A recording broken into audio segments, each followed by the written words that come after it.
그 새끼 지금 어디 있어? 박태준의 목소리가 날카로운 칼날처럼 공기를 갈랐다. 전화기 너머로 들려오는 아들의 흐느낌이 그의 노년의 심장을 쥐어짰다.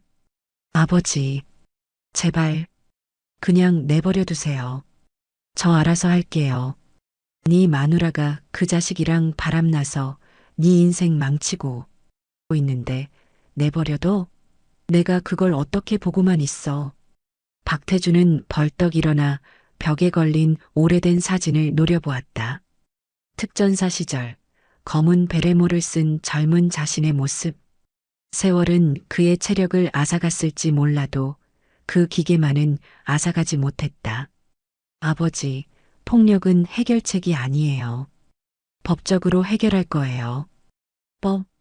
그 새끼가 내 아내를 데리고 도망치는 동안 법은 뭘 했어? 내가 가만히 있을 줄 알아? 전화가 끊기고 박태준은 서랍을 열었다. 거기엔 오래전 자신의 군 생활을 증명하는 도그 태그가 놓여 있었다. 그는 태그를 손에 쥐고 깊게 숨을 들이마셨다. 내 가족은 내가 지킨다.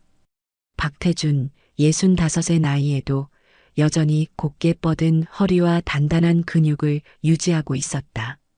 30년 전 특전사 출신이라는 사실은 그의 정체성의 일부였다. 그는 매일 아침 5시에 일어나 동네 한 바퀴를 뛰고 아파트 단지 내 운동기구로 간단한 근력 운동을 했다. 나이가 들어도 규칙적인 생활은 변함없었다. 태준 씨, 오늘도 열심히 쉬네요. 경비실 앞을 지나칠 때 김경비원이 반갑게 인사했다. 그럼요, 몸이 녹슬면 마음도 녹슬지요. 태준은 환하게 웃으며 대답했지만 마음속엔 어두운 그림자가 드리워져 있었다. 아들 민호의 결혼 생활이 위기에 처했다는 소식을 들은 지 이제 일주일. 처음에는 단순한 부부싸움이라 생각했지만 상황은 그보다 심각했다. 집으로 돌아와 샤워를 마친 태준은 커피 한 잔을 내리며 창밖을 바라보았다. 도시의 아침은 분주했다. 출근하는 사람들, 등교하는 학생들, 그리고 어딘가로 서두르는 사람들. 모두가 자신만의 삶을 살아가고 있었다. 전화벨 소리에 태준은 깊은 생각에서 빠져나왔다. 발신자 확인. 민호라는 이름이 화면에 떠올랐다. 아버지, 저예요. 민호의 목소리는 피곤하고 지쳐 있었다. 어떻게 됐어? 수민이랑 얘기해봤어? 네. 어제 만났어요. 하지만 민호의 목소리가 떨렸다. 수민이가 이혼하자고 했어요. 그 남자랑 계속 만나겠대요. 태준의 손에 쥔 커피잔이 덜컹거렸다. 분노가 치밀어 올랐지만 그는 침착함을 유지하려 노력했다. 그 남자에 대해 뭐 알아냈어? 이름은 강현우고 수민이 회사 동료래요. 제가 출장 갈 때마다 수민이를 만났대요. 벌써 6개월이나. 태준은 깊은 한숨을 내쉬었다. 군 생활에서 배운 것이 있다면 적을 알고 나를 알면 백전백승이라는 것이었다. 지금 그에게 필요한 건 정보였다. 주소나 연락처는? 아버지, 제발 무슨 생각하시는 거예요? 폭력은 해결책이 아니라고요. 걱정 마. 그냥 알아두려는 거야. 통화를 마친 태준은 오래된 앨범을 꺼냈다. 민호의 결혼식 사진이 있었다. 행복하게 웃고 있는 민호와 수민. 그리고 그 옆에 서 있는 자신과 아내 영숙. 영숙은 3년 전 암으로 세상을 떠났다. 그녀가 살아있었다면 이런 상황에 어떻게 대처했을까? 영숙아, 내가 어떻게 해야 할지 모르겠다. 태준은 사진 속 아내의 얼굴을 쓰다듬었다. 그녀는 항상 그에게 참을성을 가르쳤다. 하지만 지금 그의 마음속에선 오래전 군 시절의 본능이 꿈틀거리고 있었다. 저녁 태준은 오랜 전우 한 명에게 전화를 걸었다. 정보국에서 일했던 최상민이었다. 야, 상민아. 오랜만이다. 부탁 하나만 들어줄 수 있나? 태준이? 이 시간에 웬일이야? 무슨 일 있어? 내 아들놈 마누라가 바람을 피워. 그 상간남에 대해 좀 알아봐야겠어. 전화기 너머로 잠시 침묵이 흘렀다. 태준아, 우리 나이에 그런 일에 끼어들면 안 돼. 법적으로 해결하라고 해. 법? 내 아들이 지금 무너져가고 있어. 그냥 정보만 알고 싶어. 내가 뭐 폭력을 쓰겠다는 건 아니야. 상민은 한숨을 내쉬었다. 알았어. 하지만 약속해. 무모한 짓은 하지 마. 다음 날 아침 태주는 상민에게서 문자를 받았다. 강현우, 38세, 광고회사 크리에이티브 디렉터. 주소와 자주 가는 장소들이 적혀 있었다. 태주는 문자를 읽고 삭제했다. 그는 아들 민호에게 전화했다. 오늘 저녁에 시간 있니? 집에 좀 들러라. 민호는 퇴근 후 아버지 집을 찾았다. 눈가에 다크서클이 짙게 내려앉은 모습이었다. 밥은 먹었어? 별로 식욕이 없어요. 태주는 냉장고에서 반찬을 꺼내 식탁에 차렸다. 먹어. 힘내야지. 민호는 무기력하게 숟가락을 들었다. 아버지, 수민이가 짐을 뺐어요. 어제 그 남자랑 같이 살겠대요. 태준의 손이 딱딱하게 굳었다. 얼마나 알고 지낸 사이야? 작년 회사 워크숍에서 만났대요. 처음엔 그냥 동료였는데 그 남자가 먼저 접근한 거야? 민호는 고개를 끄덕였다. 수민이가 그러더라고요. 처음엔 그냥 위로해주는 사람이었는데 점점. 태주는 아들의 이야기를 들으며 분노를 사겼다. 그 강현우라는 남자는 의도적으로 민호의 아내에게 접근했다. 출장이 잦은 민호의 빈자리를 노린 것이었다. 민호야, 넌 어떻게 하고 싶어? 민호는 고개를 떨구었다. 모르겠어요. 수민이를 사랑하지만 이제 끝난 것 같아요. 태주는 아들의 어깨를 꽉 잡았다. 끝이라고 생각하면 그때가 끝이야. 하지만 내가 정말 사랑한다면 포기하지 마. 그런데, 네, 그 남자가 수민이를 진심으로 사랑한다고 생각해? 민호는 잠시 생각에 잠겼다. 잘 모르겠어요. 수민이는 그렇게 믿는 것 같지만, 태주는 고개를 끄덕였다. 그는 이미 계획을 세우고 있었다. 강현우라는 남자의 진심을 시험해 볼 필요가 있었다. 다음 날 태주는 강현우의 회사 근처 카페에 앉아 있었다. 점심시간 사람들이 물밀듯이 나오기 시작했다. 그 중에서 태주는 사진으로 본 강현우를 쉽게 알아볼 수 있었다. 키가 크고 세련된 옷차림의 남자였다. 태주는 그를 따라 식당으로 들어갔다. 강현우는 동료들과 테이블에 앉았다. 태주는 그 옆 테이블을 선택했다. 야, 현우야. 요즘 연애 잘 돼가냐? 동료의 질문에 강현우는 능청스럽게 웃었다.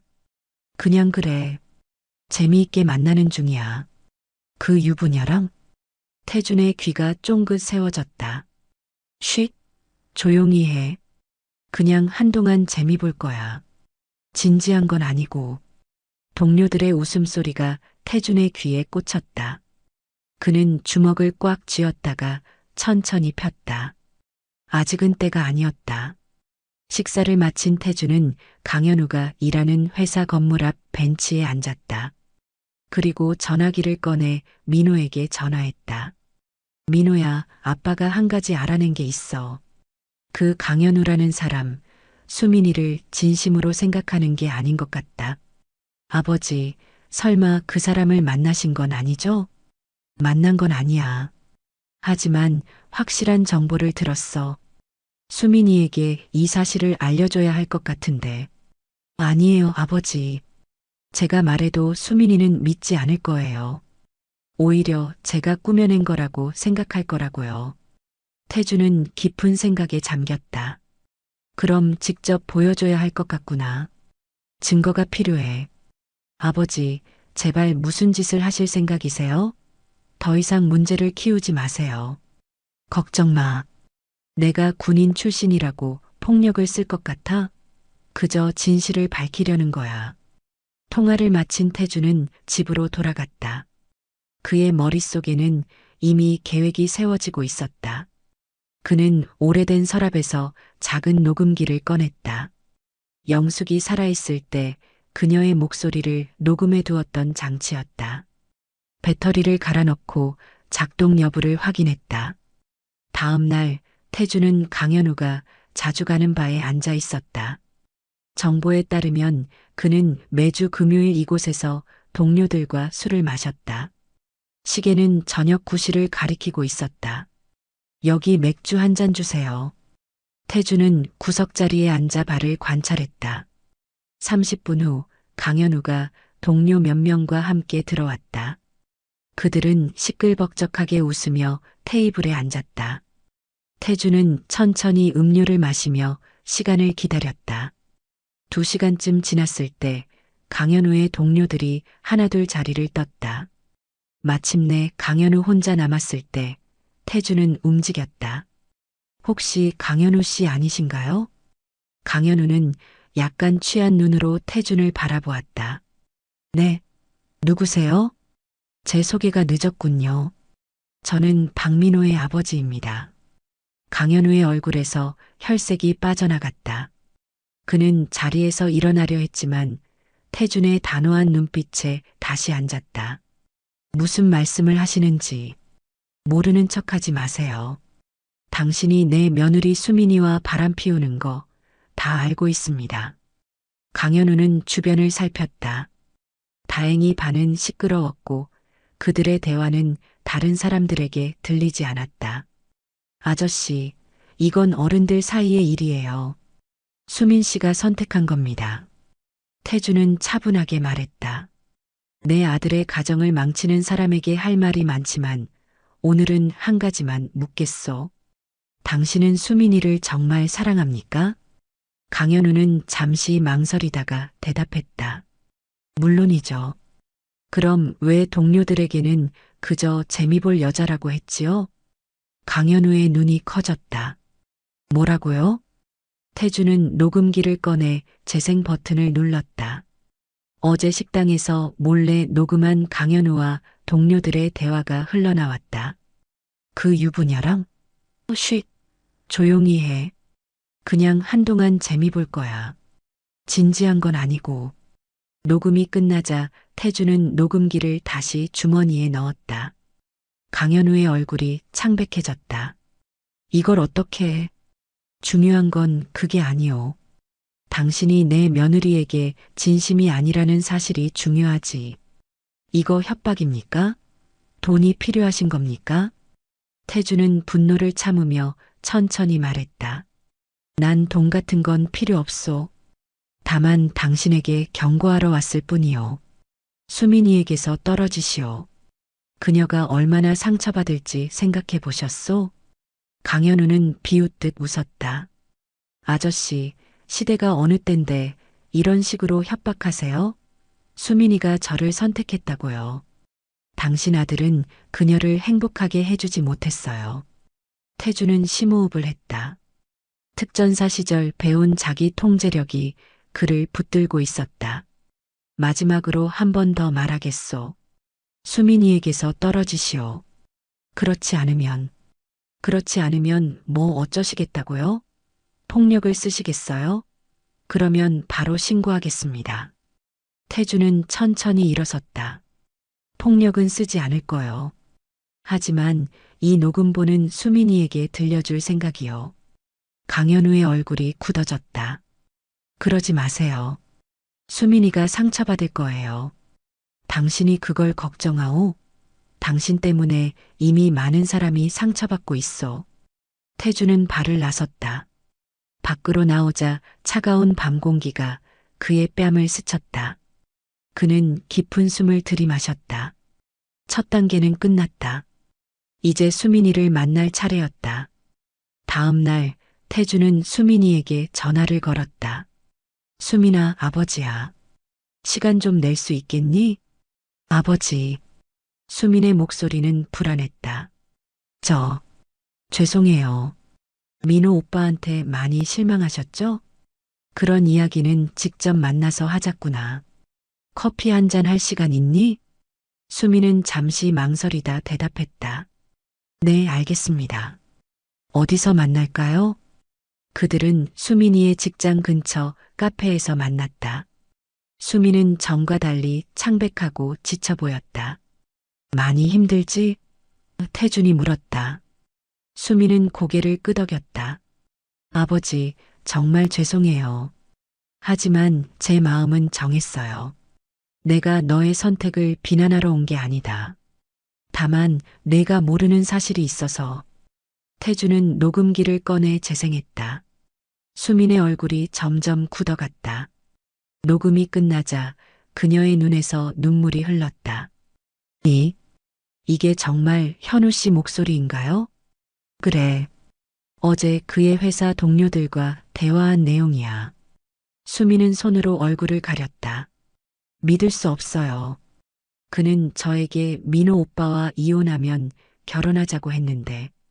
태주는 수민의 손을 부드럽게 잡았다. 사람의 진심은 쉽게 알기 어렵단다. 하지만 내가 어떤 선택을 하든 나는 너를 탓하지 않을 거야. 수민은 흐느끼며 말했다. 저 바보 같았어요. 현우 씨가 정말 저를 사랑한다고 믿었는데 사랑은 때로 우리를 눈멀게 하지. 하지만 지금이라도 알게 되어 다행이다. 태주는 수민을 위로하며 시간을 보냈다. 그녀는 혼란스러워 보였지만 진실을 알게 된 것 같았다. 집으로 돌아온 태주는 민호에게 전화했다. 수민이를 만났다. 그 녹음을 들려줬어. 아버지, 왜 그러셨어요? 수민이가 더 상처받았을 거잖아요. 때로는 진실이 아프더라도 알아야 할 필요가 있어. 수민이가 지금 많이 혼란스러워하지만 시간이 지나면 이해할 거야. 민호는 한숨을 내쉬었다. 그래서 수민이가 뭐라고 했어요? 많이 충격받은 것 같더라. 하지만 내게 돌아올지 아니면 다른 선택을 할지는 그녀의 몫이야. 우리가 강요할 수는 없어. 태주는 창밖을 바라보았다. 인생은 때로 예상치 못한 방향으로 흘러가지만 그는 적어도 진실이 밝혀지도록 할 수 있었다. 이제 남은 것은 시간이었다. 일주일이 지났다. 태주는 매일 아침 운동을 하며 마음의 평화를 찾으려 했지만 민호와 수민의 상황이 계속 그의 마음을 무겁게 했다. 그날 아침도 예외는 아니었다. 태준 씨, 요즘 표정이 어두우시네요. 경비실의 김 경비원이 걱정스러운 눈빛으로 물었다. 가족 일로 좀 신경 쓰이는 게 있어서요. 아, 그러시군요. 제가 도울 일 있으면 말씀하세요. 태주는 고마움을 표하고 집으로 돌아왔다. 샤워를 마치고 커피를 내리는데 초인종이 울렸다. 문을 열자 뜻밖의 손님이 서 있었다. 수민이었다. 수민아, 웬일이니? 수민은 눈이 붉게 충혈되어 있었다. 아버님, 죄송합니다. 갑자기 찾아와서. 태주는 그녀를 안으로 들였다. 들어와라. 커피 막 내렸는데 한잔할래? 수민은 고개를 끄덕였다. 두 사람은 거실 소파에 앉았다. 현우 씨를 만나봤어요. 수민이 떨리는 목소리로 말했다. 녹음 내용에 대해 물어봤더니 처음엔 부인했어요. 하지만 제가 계속 추궁하자 결국 인정했어요. 정말로 저를 그냥 한때의 재미로 생각했대요. 태주는 그녀의 손을 잡아주었다. 많이 힘들었겠구나. 제가 정말 바보 같았어요. 민호 오빠가 저에게 얼마나 잘해줬는지, 그동안 당연하게 여겼던 것들이 얼마나 소중했는지, 이제야 깨달았어요. 태주는 조용히 수민의 이야기를 들었다. 그녀는 지난 6개월간의 일을 털어놓았다. 민호가 바빠서 소홀해질 때마다 위로해주던 강현우, 점점 깊어지는 감정, 그리고 결국 불륜으로 이어진 과정까지. 민호 오빠에게 돌아가고 싶어요. 하지만 오빠가 저를 용서할까요? 태주는 깊은 숨을 내쉬었다. 그건 민호가 결정할 일이야. 하지만 민호는 널 많이 사랑해. 지금도 너를 기다리고 있을 거야. 제가 민호 오빠에게 전화해봐도 될까요? 물론이지. 내가 잠시 나가 있을게. 태주는 베란다로 나가 도시의 풍경을 바라보았다. 몇 분 후 수민이 베란다로 나왔다. 민호 오빠가 만나자고 했어요. 이야기를 해보자고. 태주는 미소 지었다. 잘 됐구나. 진심으로 대화하면 해결책을 찾을 수 있을 거야. 수민은 태준의 손을 꼭 잡았다. 아버님, 정말 감사합니다. 아버님이 아니었다면 저는 계속 속고 살았을 거예요. 태준은 그녀의 어깨를 토닥였다. 이제 새로 시작하렴. 과거의 실수는 교훈으로 삼고. 수민이 떠난 후 태준은 안도의 한숨을 내쉬었다. 하지만 그의 마음은 아직 완전히 편하지 않았다. 강현우라는 남자가 이대로 물러날지 확신할 수 없었기 때문이다. 그날 오후 민호에게서 전화가 왔다. 아버지, 수민이랑 만났어요. 많은 이야기를 나눴어요. 어떻게 됐니? 우리 다시 한번 해보기로 했어요. 쉽진 않겠지만 수민이도 진심으로 후회하고 있어요. 태주는 안도했다. 잘 됐구나. 시간이 걸리더라도 서로 이해하고 용서하면서 나아가거라. 네, 아버지. 그런데 한 가지 걱정이 있어요. 그 강현우란 사람이 수민이를 계속 괴롭힌대요. 전화도 계속하고 회사에서도 자꾸 접근한대요. 태준의 얼굴이 굳어졌다. 그래, 어떻게 괴롭힌다는 거지? 수민이가 헤어지자고 했더니 그 사람이 화를 내면서 후회하게 만들겠다고 협박했대요. 회사에서도 계속 접근해서 괴롭힌대요. 태주는 깊은 생각에 잠겼다. 알았다. 너희는 너희 일에 집중해. 내가 한 번 더 이야기해 볼게. 아버지, 제발 위험한 짓은 하지 마세요. 걱정 마. 내가 특전사 출신이라고 폭력을 쓸 것 같니? 그저 대화로 해결할 뿐이야. 통화를 마친 태주는 결심했다. 강현우를 한 번 더 만나야 했다. 이번에는 더 확실하게. 다음 날 태주는 강현우의 회사 앞에서 그를 기다렸다. 퇴근 시간 사람들이 하나둘 나오기 시작했다. 마침내 강현우의 모습이 보였다. 강현우 씨. 태준이 그의 앞을 가로막자 강현우는 놀란 표정을 지었다. 또 당신이군요. 뭘 원하시는 거죠? 잠깐 이야기 좀 하지. 두 사람은 근처 공원 벤치에 앉았다. 해가 지고 있었고 공원은 조용했다. 수민이를 계속 괴롭히는 모양이군. 강현우는 비웃었다. 괴롭힌다고요? 그녀가 저에게 와놓고 갑자기 마음이 변했을 뿐이에요. 제가 뭘 잘못했죠? 그녀가 결정한 일이야. 이제 그녀에게서 떨어지게. 아저씨, 제 인생에 간섭하지 마세요. 수민이가 저를 선택했다가 다시 당신 아들에게 돌아간 건 그녀의 잘못이에요. 저는 그냥 제 감정대로 행동할 뿐입니다. 태주는 참을성 있게 말했다.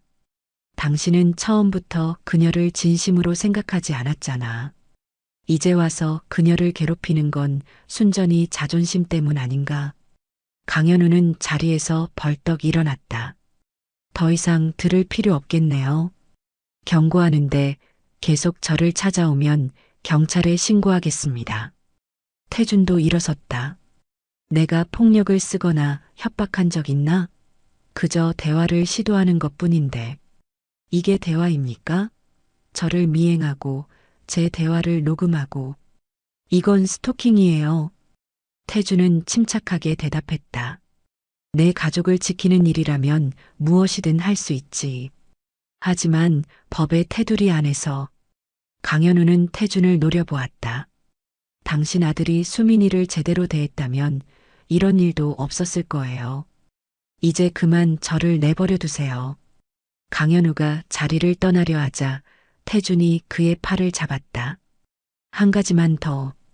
수민이를 계속 괴롭히면 당신 회사 사람들에게 모든 녹음을 들려줄 거야.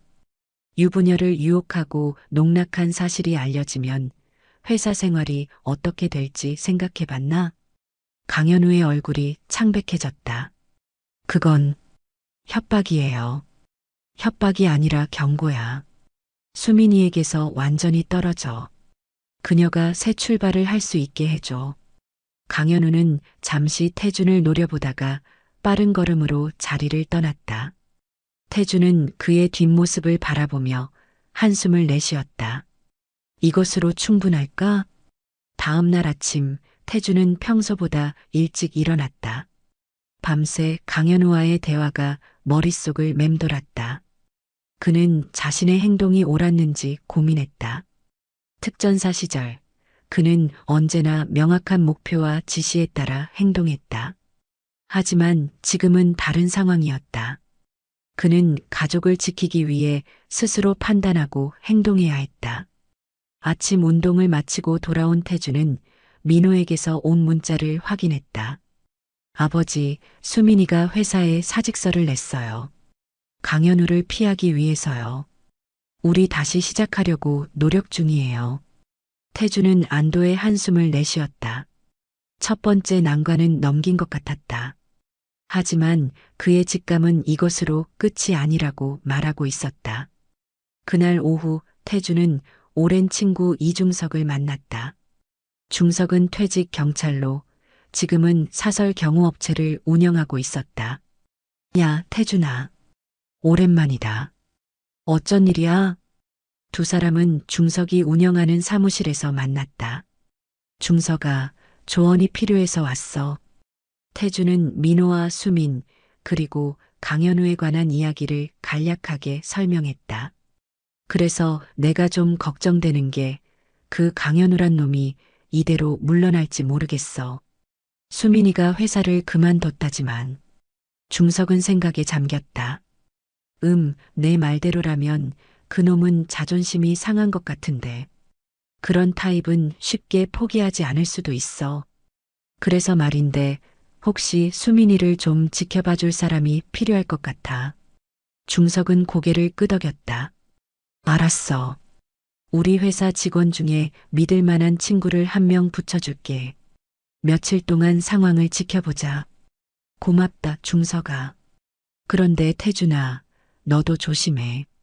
너무 깊이 개입하면 법적으로 문제가 될 수도 있어. 태준은 미소 지었다. 알아. 내가 특전사 출신이라고 무모하게 행동하진 않아. 그저 가족을 지키려는 것뿐이야. 중석의 도움으로 태준은 수민이를 위한 보호 조치를 마련했다. 중석의 회사 직원이 며칠 동안 수민이의 동선을 살피며 이상한 점이 없는지 확인하기로 했다. 이틀 후 중석에게서 전화가 왔다. 태준아, 좀 이상한 일이 있어. 무슨 일이야? 그 강현우란 놈이 수민 씨 새 직장을 알아낸 것 같아. 오늘 점심시간에 그 근처에서 배회하는 모습이 목격됐어. 태준의 얼굴이 굳어졌다. 뭐라고? 수민이가 새 직장을 구했다는 건 알았는데 아직 직접 접촉하진 않았지만 상황이 좋지 않아 보여. 그리고 한 가지 더, 그놈이 술에 취해서 수민 씨에게 협박성 문자를 보냈대. 어떤 내용인데? 내가 나를 버리고 그 남편에게 돌아갔다면 너희 둘 다 후회하게 만들겠다는 식의 내용이래. 태주는 깊은 한숨을 내쉬었다. 상황이 그가 우려했던 대로 흘러가고 있었다. 알았어, 중석아. 고마워. 내가 민호에게 연락해 볼게. 태주는 즉시 민호에게 전화했다. 민호야, 강현우가 수민이를 계속 따라다니고 있대. 수민이한테 협박 문자도 보냈다고 하던데. 네, 알아요. 수민이가 오늘 울면서 전화했어요. 너무 무서워서 회사도 못 가겠대요. 당장 경찰에 신고해. 이건 명백한 스토킹이야. 이미 했어요. 하지만 경찰은 아직 실제 위해를 가한 게 아니라서 적극적으로 개입하기 어렵다고. 태주는 화가 치밀었다. 그럼 증거를 더 모아. 문자 메시지, 통화 기록, 목격자 증언. 모든 걸 기록해둬. 네, 알겠어요. 오늘부터 수민이가 우리 집에서 지내기로 했어요. 잘 생각했어. 당분간 수민이 혼자 다니지 않도록 해. 통화를 마친 태주는 안절부절 못했다.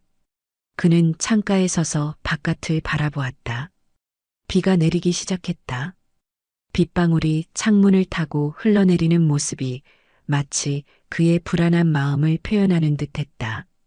저녁이 되자 태주는 결심했다. 강현우를 한 번 더 만나야 했다. 이번에는 더 강경하게. 태주는 중석에게 전화했다. 중석아, 강현우의 주소를 알 수 있을까? 왜? 뭐 하려고? 마지막으로 한 번 더 대화해 보려고. 중석은 잠시 침묵했다. 태준아, 너 위험한 생각하는 거 아니지? 걱정 마. 폭력을 쓸 생각은 없어. 그저 확실하게 경고하려는 거야. 중석은 한숨을 내쉬었다. 알았어. 하지만 약속해. 절대 법적으로 문제될 행동은 하지 마. 약속할게. 중석에게서 강현우의 주소를 받은 태주는 다음 날 저녁 그의 아파트를 찾아갔다. 비가 그치고 선선한 저녁 공기가 느껴졌다. 태주는 아파트 현관 앞에서 잠시 서 있다가 인터폰을 눌렀다. 누구세요? 강현우의 목소리가 들렸다. 나 박태준이야. 잠깐 이야기 좀 하자. 잠시 침묵이 흐른 후 인터폰이 끊겼다. 태주는 다시 한번 눌렀다. 나가. 안 그러면 경찰 부를 거야. 난 그저 이야기하러 왔을 뿐이야. 문 열어. 당신이 여기 어떻게 왔는지 모르겠지만 이건 명백한 사생활 침해야. 당장 가. 태주는 인내심을 갖고 말했다. 수민이를 괴롭히는 걸 멈추지 않으면 나도 가만히 있지 않을 거야. 마지막 경고야. 인터폰이 다시 끊겼다. 태주는 잠시 더 기다렸지만 강현우는 더 이상 응답하지 않았다. 결국 태주는 발길을 돌렸다. 아파트를 나서는 순간 누군가 그의 이름을 불렀다. 박태준 씨. 뒤돌아보니 강현우가 아파트 입구에 서 있었다. 그는 빠른 걸음으로 태준에게 다가왔다. 이제 정말 참을 수 없네요. 당신 때문에 내 생활이 엉망이 됐어요. 회사에서도 소문이 퍼지고 친구들도 날 피해요. 태주는 차분하게 대답했다. 그건 모두 내 행동의 결과야. 남의 가정을 파괴하려 했으니. 제가요? 수민이가 먼저 저에게 다가왔다고요. 그녀가 민호와의 관계에 불만이 있었기 때문이에요. 그래서 넌 그걸 이용했지. 수민이의 약점을 파고들어 그녀를 유혹했어. 강현우는 비웃었다. 유혹이요? 그녀가 원했어요. 모든 건 그녀의 선택이었다고요. 하지만 넌 그녀를 진심으로 사랑하지 않았잖아. 그저 일시적인 재미였을 뿐이지. 그게 어떻든 간에 이제 당신이 개입할 문제가 아니에요. 수민이가 저를 떠났으니 끝난 일 아닙니까? 태주는 강현우의 눈을 똑바로 바라보았다. 그런데 왜 계속 그녀를 따라다니고 협박하지? 이제 그만둬. 그녀를 내버려둬. 당신 말대로 할 이유가 없어요. 나가세요. 다시는 나타나지 마세요. 태주는 한 걸음 다가섰다. 그의 목소리는 낮고 단호했다. 내가 특전사 출신이라는 걸 알지? 30년 전 일이지만 그때 배운 것들은 아직도 내 몸에 남아 있어. 내가 지금까지 참은 건 폭력으로 문제를 해결하고 싶지 않아서야. 강현우의 얼굴이 약간 굳어졌다. 하지만 태준이 계속했다. 내가 계속 수민이를 괴롭힌다면 내가 어떻게 행동할지 장담할 수 없어. 내 가족을 지키는 일이라면 어떤 대가도 치를 준비가 되어 있으니까. 강현우는 한 걸음 물러섰다. 그건 협박이에요. 당장 경찰에 신고할 거예요. 신고해. 내가 지금 한 말을 증명할 수 있나? 난 그저 내 과거를 이야기했을 뿐이야. 태주는 강현우의 어깨를 가볍게 두드렸다. 현명한 선택을 하길 바라. 수민이에게서 완전히 떨어져. 그녀와 민호가 새 출발을 할 수 있게 해줘. 그 말을 남기고 태주는 돌아섰다. 그는 천천히 걸어 나갔고 강현우는 그 자리에 얼어붙은 듯 서 있었다. 집으로 돌아오는 길, 태주는 자신의 행동을 되돌아보았다. 그는 폭력을 쓰지 않았지만 위협을 암시한 것은 사실이었다.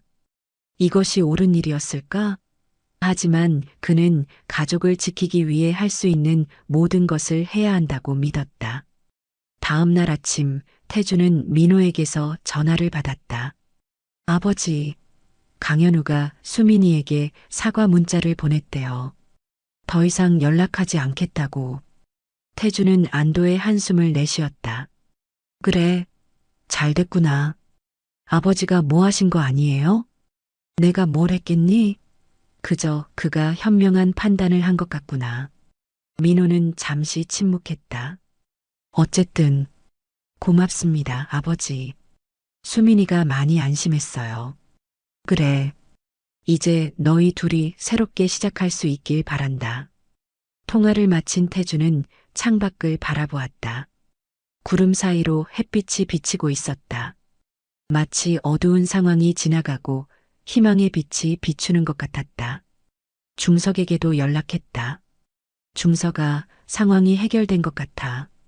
강현우가 수민이에게 사과하고 더 이상 연락하지 않겠다고 했대. 정말? 어떻게 된 거야? 그냥 내가 조금 단호하게 이야기했어. 중석은 한숨을 내쉬었다. 설마 너, 걱정 마. 폭력은 쓰지 않았어. 그저 특전사 출신으로서의 경험을 조금 언급했을 뿐이야. 태준아, 그래도 조심했어야지. 알아. 하지만 이제 모든 게 해결된 것 같아. 수민이와 민호가 다시 시작할 수 있게 됐어. 그래, 결과적으로 잘 됐네. 하지만 다음부턴 법적인 테두리 안에서 해결하도록 해. 태주는 웃으며 대답했다. 알았어, 경찰 선배님. 일주일이 지났다. 태주는 민호와 수민을 저녁 식사에 초대했다. 오랜만에 가족이 함께하는 시간이었다. 아버지, 오랜만에 아버지가 해주시는 된장찌개 먹으니 정말 좋네요. 민호가 웃으며 말했다. 수민도 옆에서 미소 지었다. 아버님, 정말 맛있어요. 저도 배워야겠어요. 태주는 두 사람을 바라보며 따뜻한 미소를 지었다. 영숙이가 살아있을 때 자주 해먹던 거야. 그녀가 레시피를 알려줬지. 식사를 마친 후 수미는 설거지를 하겠다고 나섰고 태준과 민호는 베란다에 나와 맥주를 마시며 이야기를 나눴다. 아버지, 정말 감사해요. 아버지 덕분에 우리가 다시 시작할 수 있게 됐어요. 태주는 고개를 저었다. 내가 한 일은 없다. 모든 건 너희 둘이 서로를 사랑하기 때문이야. 그래도 아버지가 없었다면 저는 진실을 알지 못했을 거예요. 수민이도 계속 속았을 거고요. 태주는 아들의 어깨를 토닥였다. 가족은 서로를 지키는 거야. 내 어머니가 살아있었다면 그녀도 같은 일을 했을 거야. 두 사람은 잠시 침묵 속에서 도시의 야경을 바라보았다. 아버지, 제가 묻고 싶은 게 있어요. 뭐든지 물어봐. 아버지는 강현우를 어떻게 설득하셨어요? 갑자기 그가 사과하고 물러선 게 이상해서요.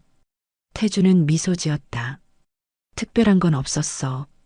그저 남자 대 남자로 솔직하게 이야기했을 뿐이야. 그게 다예요? 그래. 때로는 진심 어린 대화가 가장 강력한 무기가 될 수 있어. 민호는 아버지를 의심스럽게 바라보았지만 더 이상 묻지 않았다. 태주는 속으로 미소 지었다. 일부 진실은 말하지 않는 것이 더 나을 때도 있었다. 두 달이 지났다. 민호와 수미는 부부 상담을 받으며 관계를 회복해 나가고 있었다. 태주는 그들이 다시 행복해지는 모습을 보며 안도했다. 강현우는 더 이상 그들의 삶에 개입하지 않았다. 가을이 깊어가는 어느 날 오후 태주는 동네 공원 벤치에 앉아 단풍을 감상하고 있었다. 그때 누군가 그의 이름을 불렀다. 박태준 씨? 돌아보니 낯선 여성이 서 있었다. 네, 제가 박태준입니다만 저는 이지연이라고 합니다. 강현우의 전 약혼녀예요. 태주는 놀라서 자리에서 일어났다. 강현우의 약혼녀요? 지연은 태준 옆에 앉았다. 네, 작년까지 현우와 약혼 상태였어요. 그런데 그가 갑자기 변했어요. 나중에 알고 보니 다른 여자가 생겼더라고요. 박수민이라는. 태주는 침묵했다. 그는 이 여성이 왜 자신을 찾아왔는지 궁금했다. 현우에게서 박태준 씨 이야기를 들었어요. 특전사 출신 아버지가 자신을 협박했다고. 태주는 주변을 살폈다. 제가 협박한 건 아닙니다. 그저 설명하실 필요 없어요. 지연이 말을 끊었다. 저는 오히려 감사드리러 왔어요. 감사요? 네. 현우는 항상 그랬어요. 여자를 유혹하고 버리는. 저도 그의 피해자 중 하나예요. 하지만 다른 피해자들과 달리 저는 약혼까지 했었죠. 결혼을 앞두고 그가 바람을 피웠을 때 저는 무너져 내렸어요. 태주는 동정의 눈빛으로 그녀를 바라보았다. 많이 힘드셨겠네요. 네. 하지만 이제는 괜찮아요. 시간이 지나면서 치유됐거든요. 지연은 잠시 숨을 고르더니 계속했다. 제가 찾아온 이유는 현우가 요즘 다시 수민 씨를 따라다니기 시작했다는 소식을 들어서예요. 태준의 얼굴이 굳어졌다. 뭐라고요? 그런 일이 있었나요? 아들이나 며느리에게서 들은 바가 없는데 아마 그분들이 당신을 걱정해서 말하지 않은 것 같아요.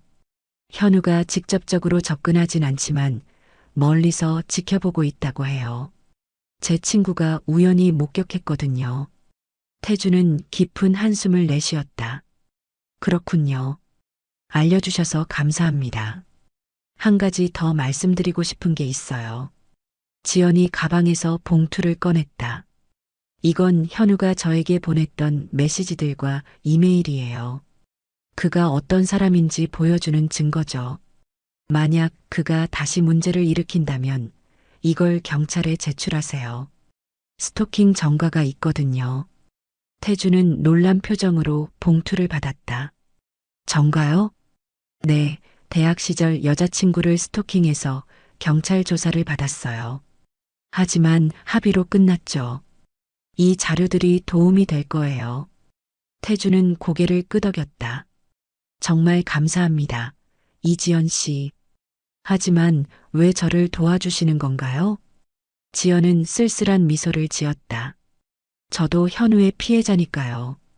그리고 그가 또 다른 여성을 괴롭히는 걸 보고 싶지 않아서요.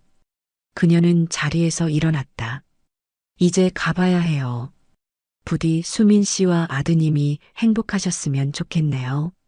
태주는 고개를 숙여 인사했다. 다시 한번 감사드립니다. 지연이 떠난 후 태주는 봉투 안의 내용물을 살펴보았다. 강현우의 집착적인 성향과 위협적인 메시지들이 담겨 있었다. 그는 즉시 민호에게 전화했다. 민호야, 지금 어디 있니? 회사에요, 아버지. 무슨 일이세요? 퇴근하고 집에 좀 들러라. 중요한 이야기가 있어. 저녁, 민호가 태준의 집을 찾았다.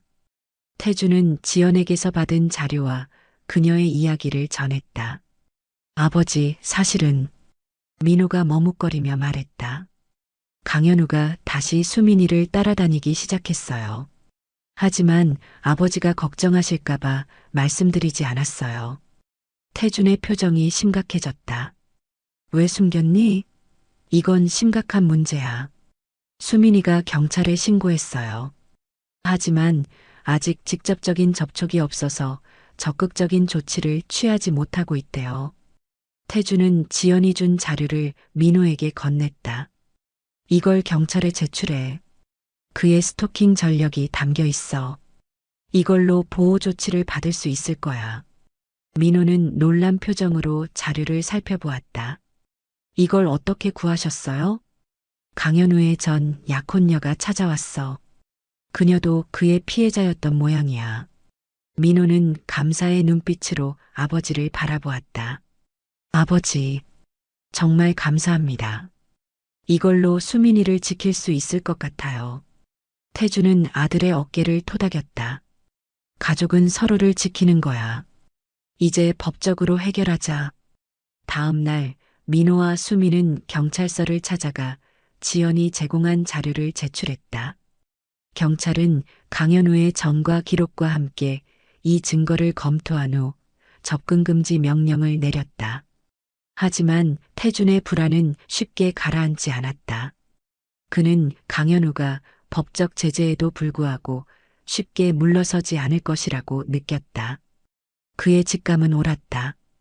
일주일 후 태준은 민호에게서 다급한 전화를 받았다. 아버지, 수민이가 퇴근길에 강현우를 만났대요. 그가 갑자기 나타나서 수민이를 협박했어요. 뭐라고? 수민이는 지금 어디 있어? 집에 왔어요. 많이 놀라서 떨고 있어요. 경찰에는 신고했니? 네, 했어요. 하지만 증인이 없어서. 태주는 깊은 한숨을 내쉬었다. 알았다. 내가 지금 가마. 태주는 서둘러 민호의 집으로 향했다. 도착하자 수미는 소파에 앉아 떨고 있었고 민호는 그녀를 안심시키려 노력하고 있었다. 수민아, 괜찮니? 태준이 걱정스럽게 물었다. 수미는 눈물을 흘리며 고개를 끄덕였다. 아버님, 정말 무서웠어요. 현우 씨가 갑자기 나타나서 어떤 일이 있었는지 자세히 말해줄 수 있겠니? 수미는 떨리는 목소리로 이야기했다. 퇴근하고 지하철역으로 걸어가고 있었어요. 그런데 갑자기 현우 씨가 나타나서 제 팔을 잡았어요. 내가 내 인생을 망쳤다면서 소리를 질렀어요. 접근금지 명령 때문에 회사에서 문제가 생겼대요.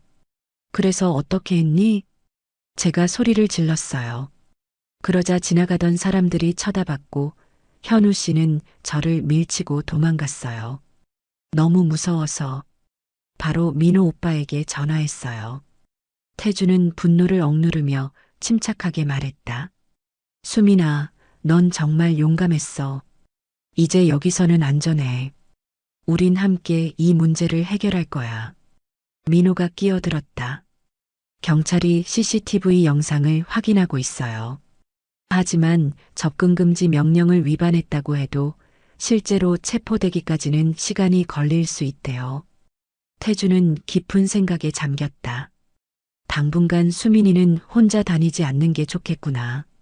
민호야, 내가 출퇴근을 함께 해줄 수 있겠니? 물론이죠.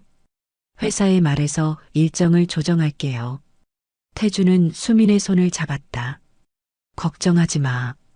이 일은 반드시 해결될 거야. 집으로 돌아온 태주는 중석에게 전화했다. 중석아, 상황이 심각해졌어. 강현우가 접근금지 명령을 어기고 수민이를 협박했어. 뭐라고? 경찰은? 신고는 했지만 증거 확보 중이래. 그 사이에 또 무슨 일이 일어날지 모르겠어. 중석은 한숨을 내쉬었다. 알았어. 내 회사 직원을 다시 붙여줄게. 수민 씨 보호에 신경 쓰도록 할게. 고맙다, 중석아. 태주는 창밖을 바라보며 깊은 생각에 잠겼다. 법적인 조치만으로는 부족해 보였다. 그는 더 직접적인 행동이 필요하다고 느꼈다. 다음 날 아침 태주는 일찍 일어나 운동을 나갔다. 그러나 이번에는 평소의 코스가 아닌 강현우의 아파트 근처로 향했다. 그는 아파트 앞 벤치에 앉아 기다렸다. 1시간 후 강현우가 아파트에서 나왔다. 그는 피곤해 보였고 평소보다 초췌한 모습이었다. 태주는 자리에서 일어나 그에게 다가갔다. 강현우 씨. 강현우는 놀라서 뒤로 물러섰다. 또 당신이군요. 접근 금지 명령이 있다고요. 이러면 내가 신고할 수 있어요. 접근 금지 명령은 수민이에게 내려진 거야. 나한테는 해당 없지. 강현우는 주변을 둘러보았다. 아침 일찍이라 사람들이 많지 않았다. 뭘 원하는 거죠? 난 이미 충분히 망했어요. 당신 때문에 회사에서도 문제가 생겼고, 태주는 차분하게 말했다. 그건 다 내 행동의 결과야. 접근 금지 명령을 어기고 수민이를 협박한 건 너잖아. 제가요? 그냥 이야기하고 싶었을 뿐이에요. 그녀 때문에 제 인생이 엉망이 됐는데. 태주는 한 걸음 다가섰다. 이봐, 강현우. 난 참을성이 많은 편이야. 하지만 내 가족을 위협하는 사람에게는 그렇지 않아. 협박하는 거예요? 이러면 당장 경찰에 신고할 거예요. 협박이 아니야. 그저 현실을 알려주는 거지. 태주는 주머니에서 작은 녹음기를 꺼냈다. 이건 내전 약혼녀 이지연 씨가 준 자료의 일부야. 내가 그녀를 어떻게 괴롭혔는지 모두 담겨 있어. 강현우의 얼굴이 창백해졌다. 지연이, 그녀가 당신에게 갔다고요? 그래. 그녀도 내 피해자니까. 그리고 이건 내 대학 시절 스토킹 사건 기록이야. 경찰에 이미 제출했지만 언론에도 알릴 수 있어. 그건 불법이에요. 공적 관심사에 관한 정보 공개는 불법이 아니지. 특히 재발 위험이 있는 범죄자에 대해서는. 강현우는 떨리는 목소리로 말했다. 당신이 뭘 원하는지 말해요. 태주는 단호하게 대답했다. 난 단 한 가지만 원해. 수민이와 민호에게서 완전히 사라져. 이사를 가든 직장을 옮기든 어떻게든 그들의 삶에서 완전히 벗어나. 제 인생을 바꾸라고요? 그건 불가능해요. 가능해. 내가 이미 여러 번 직장을 옮겼잖아. 이지연 씨가 모든 걸 말해줬어. 강현우는 잠시 침묵했다. 그의 눈에서 분노와 두려움이 교차했다. 만약 내가 거절한다면요? 태주는 담담하게 대답했다. 그럼 난 모든 수단을 동원할 거야. 법적으로, 사회적으로 내 과거의 모든 행적이 공개될 거고 넌 어디서도 평화롭게 살 수 없을 거야. 강현우는 주먹을 꽉 쥐었다. 당신은 나를 망치려고 해요. 아니, 난 그저 내 가족을 지키려는 거야. 선택은 내 몫이야. 두 사람은 잠시 서로를 노려보았다. 마침내 강현우가 한숨을 내쉬었다. 알았어요. 당신 말대로 할게요. 하지만 제 방식대로, 제 시간에 맞춰서. 태주는 고개를 끄덕였다. 한 달 안에 이 지역을 떠나. 그때까지 수민이나 민호에게 접근하지 마. 이건 마지막 경고야. 그 말을 남기고 태주는 돌아섰다. 그는 강현우가 자신의 말을 따를지 확신할 수 없었지만 최선을 다했다고 생각했다. 집으로 돌아온 태주는 민호에게 전화했다. 민호야, 강현우 문제는 곧 해결될 것 같다. 무슨 일 있었어요, 아버지? 자세한 건 나중에 말해줄게. 하지만 당분간은 계속 조심해야 해.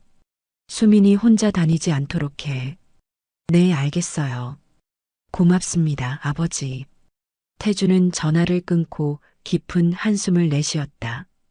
그는 자신의 행동이 옳았는지 고민했다. 특전사 시절, 그는 명확한 적과 싸웠다. 하지만 지금은 상황이 더 복잡했다.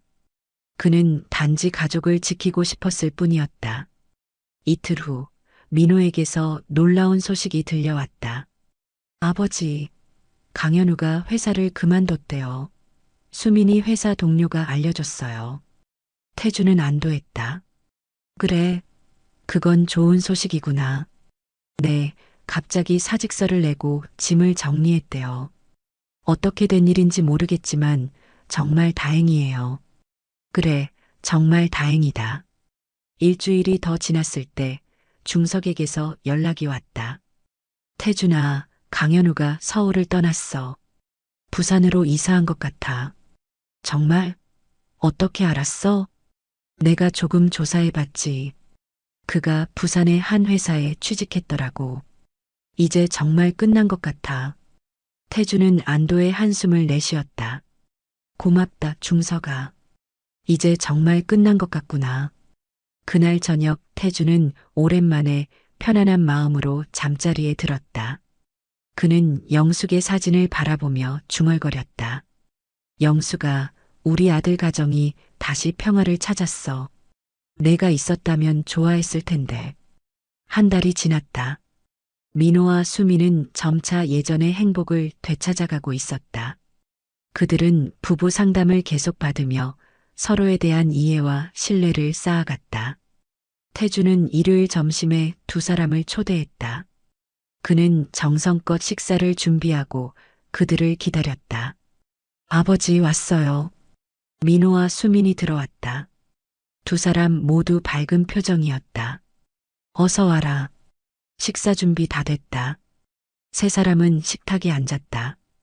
태주는 두 사람의 행복한 모습을 보며 미소 지었다. 아버님, 저희가 좋은 소식이 있어요. 수민이 수줍게 말했다. 무슨 소식인데? 민호와 수민이 서로를 바라보며 미소 지었다. 저희 아이를 가졌어요. 민호가 기쁜 목소리로 말했다. 태준의 눈이 커졌다. 정말? 그럼 나 할아버지 되는 거야? 네, 아버지. 이제 진짜 할아버지 되세요. 태준은 자리에서 일어나 두 사람을 꽉 안아주었다. 그의 눈에는 기쁨의 눈물이 맺혔다. 정말 축하한다. 영숙이가 살아있었다면 얼마나 좋아했을까. 수민이 태준의 손을 잡았다. 아버님, 저희가 아이 이름을 영숙이로 지으려고 해요. 딸이면요. 태준은 감동해서 말을 잇지 못했다. 그는 그저 고개를 끄덕일 뿐이었다. 식사를 마친 후 태준은 민호와 함께 베란다에 나와 커피를 마셨다. 아버지, 정말 감사드려요. 아버지 덕분에 우리 가정이 다시 행복해졌어요. 태준은 미소 지었다. 내가 한 일은 별로 없다. 모든 건 너희가 서로를 사랑하기 때문이야. 아니에요, 아버지. 아버지가 없었다면 저는 진실을 알지 못했을 거예요. 수민이도 계속 강현우에게 속았을 거고요. 태주는 아들의 어깨를 토닥였다. 이제 과거는 잊자. 앞으로 태어날 아이에게 좋은 아빠가 되는데 집중해. 민호는 고개를 끄덕였다. 네, 아버지. 아버지처럼 좋은 아빠가 될게요. 태주는 가슴이 뭉클해졌다. 그는 아들이 자신을 롤모델로 여긴다는 사실에 뿌듯함을 느꼈다. 아버지, 한 가지 궁금한 게 있어요.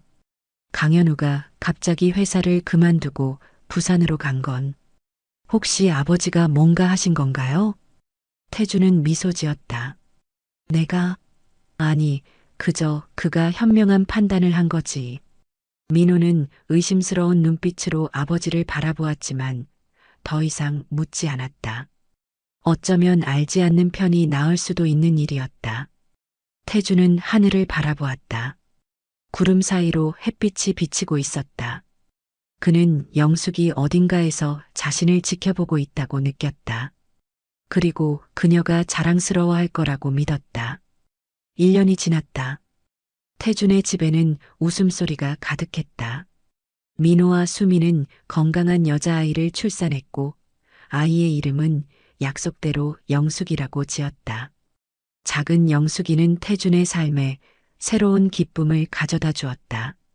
아버지, 영숙이 좀 봐주세요. 저희 잠깐 장 보고 올게요. 민호가 아기를 태준의 팔에 안겨주었다. 그래, 너희는 천천히 다녀와. 할아버지랑 손녀는 잘 지낼 거니까. 민호와 수민이 나간 후 태준은 아기와 함께 거실에 앉았다. 작은 영숙이는 태준의 얼굴을 바라보며 방긋 웃었다. 우리 영숙이 할아버지 알아보는구나. 태주는 아기의 작은 손가락을 잡으며 미소 지었다. 그는 문득 자신의 인생을 돌아보았다. 특전사 시절에 치열했던 훈련, 영숙과의 행복했던 결혼 생활, 그녀의 죽음 후의 외로움, 그리고 민호와 수민의 위기를 극복하기 위해 노력했던 시간들. 내 할머니 이름을 물려받았으니 넌 분명 강인하고 현명한 여자아이로 자랄 거야. 태주는 창밖을 바라보았다. 봄이 시작되고 있었고 나무들은 새싹을 틔우고 있었다. 새로운 시작의 계절이었다. 그때 초인종이 울렸다. 태주는 아기를 안고 문으로 향했다. 문을 열자 뜻밖의 방문객이 서 있었다. 이지연이었다.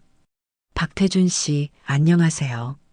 갑자기 찾아와서 죄송합니다. 아, 이지연 씨. 어서 오세요. 태주는 그녀를 안으로 초대했다. 지연은 아기를 보고 미소 지었다. 아이가 태어났군요. 축하드립니다. 고맙습니다. 제 손녀예요. 이름은 영숙이라고 해요. 지연은 소파에 앉았다. 찾아온 이유가 있어요. 현우에 대한 소식을 전해드리려고요. 태준의 표정이 굳어졌다. 무슨 일이 있었나요? 현우가 부산에서도 같은 짓을 반복했어요. 다른 여성을 만나 비슷한 문제를 일으켰대요. 이번에는 체포되었다고 해요. 태주는 한숨을 내쉬었다. 그렇군요. 사람은 쉽게 변하지 않나 봅니다. 네. 하지만 이번에는 제대로 처벌받을 것 같아요. 전 약혼녀로서 저도 증언을 요청받았어요. 태주는 고개를 끄덕였다. 용기 내주셔서 감사합니다. 그가 또 다른 가정을 파괴하지 않게 되어 다행이네요. 지연은 미소 지었다. 저도 이제야 완전히 그를 떠나보낼 수 있을 것 같아요. 그동안 마음 한구석에 남아있던 미련이 사라졌거든요. 두 사람은 잠시 이야기를 나눈 후 지연은 자리에서 일어났다. 이제 가봐야 해요. 아이가 정말 예쁘네요. 행복한 가정을 만드셔서 다행입니다. 태주는 그녀를 문까지 배웅했다. 와주셔서 감사합니다. 이지연 씨도 새로운 시작을 하시길 바랍니다. 지연이 떠난 후 태주는 다시 아기와 함께 창가에 섰다.